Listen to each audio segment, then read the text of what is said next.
English translate अभी तक नहीं कर पाते हैं। अगर नहीं कर पाते हैं तो चिंता करने की कोई बात नहीं। आइए मैं सिखाता हूं, इस 5 सेंटेंस पे आप हजारों सेंटेंस बना सकेंगे। आइए सीखते हैं। क्या वह तुम्हारे साथ नहीं है? क्या वह तुम्हारे साथ नहीं है? क्या तुम मेरे साथ नहीं हो?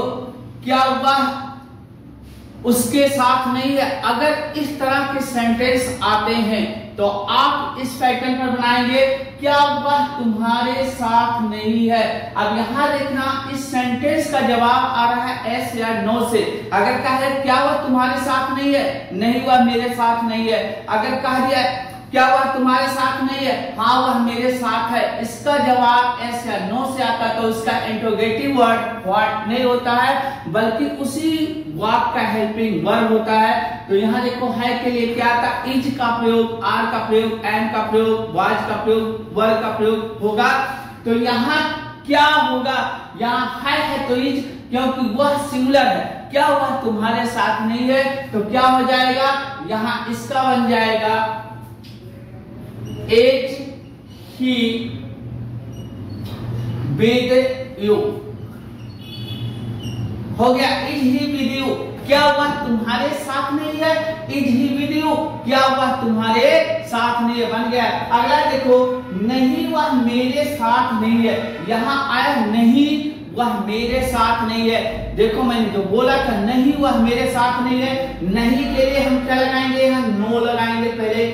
नो वह मेरे साथ नहीं है, no he is not with मी।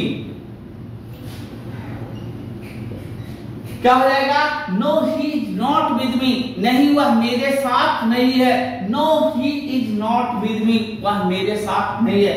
आज देखो, आज वह मैदान में खेलने के लिए खड़ा है। जहां बैठा, सोया, खड़ा, इस तरह का सेंटेंस आता है। जैसे मैं शर्ट पहना है, इस तरह से सेंटेंस आता है तो ये किसमें ये इसका सेंस आता है कि परफेक्ट हो गया, लेकिन ये परफेक्ट नहीं होता है। इसका प्रयोग कंटिन्यूअस में होता है। किसमें होता है, कंटिन्यूअस में होता है। आज वह मैदान में खेलने के लिए खड़ा है, आज वह मैदान में खेलने के लिए खड़ा है, तो क्या हो जाएगा, यहां देखो वह के लिए he is standing, he is standing in the playground, he is standing in the playground। वह खेलने के लिए खड़ा है, कहां खड़ा है, प्लेग्राउंड हो गया, मैदान में। अब देखो क्या करने के लिए, खेलने के लिए, टू प्ले, क्या हो जाएगा, to play today, today, today means आज।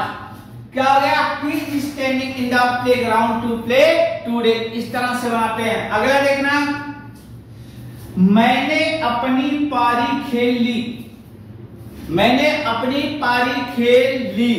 अब खेल ली यहां थोड़ा सा है बना देते हैं, है लगा देते हैं, यानी यहाँ है आगे, मैंने अपनी पारी खेली, मैंने खाना खा लिया, वह यहां से चला गया है।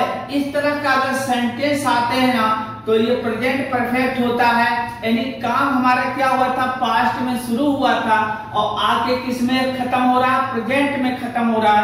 तो ऐसे को हम क्या बोलते हैं, प्रेजेंट परफेक्ट। क्या बोलते हैं, टाइम हमारा क्या हो गया, परफेक्ट हो गया, लेकिन टेंस हमारा क्या है, प्रेजेंट है। तो इस तरह मैंने अपनी पारी खेल ली है, इसको कैसे बनाएंगे, ध्यान से देखना, यहाँ जगह नहीं, यहाँ बना देते हैं। क्या हो जाएगा, I have played my innings, my innings, मैंने अपनी पारी खेल ली है। I have played my innings, मैंने अपनी पारी खेल ली है। इस तरह से बनाते हैं। अगला, उसे अभी खेलना है, उसे अभी खेलना है, यानी काम करना बाकी है। यहाँ काम करना यानी उसे अभी खेलना है। तो ऐसे सेंस के लिए हम has to, have to, had to का प्रयोग टेंस के अकॉर्डिंग करते हैं और किसके, सेंटेंस के सब्जेक्ट के नंबर के अनुसार करते हैं। तो उसे, ये सिंगुलर है उसे, तो यहाँ हैज टू का प्रयोग होगा। क्या हो जाएगा, ही हैज टू प्ले, और अभी का मतलब नाउ क्या हो जाएगा, he has to play now, अभी उसे खेलना है, he has to play now, अभी उसे खेलना है, अभी उसे जाना है, अभी उसे पढ़ना है। इस तरह के आप बहुत से सेंटेंस बना सकते हैं दोस्तों। अच्छी इंग्लिश सीखने के लिए आप कैली क्लासेस से जुड़िए, चैनल को लाइक करिए, शेयर करिए, सब्सक्राइब करिए और अधिक से अधिक अपने दोस्तों में भेजने का काम कर दीजिए। ये चैनल को शेयर कर दीजिए ताकि उनका भी इंग्लिश अच्छी हो सके। इसी के साथ आपको बहुत बहुत धन्यवाद। फिर मिलेंगे अगली वीडियो में, तब तक के लिए नमस्कार। जय हिंद, जय भारत।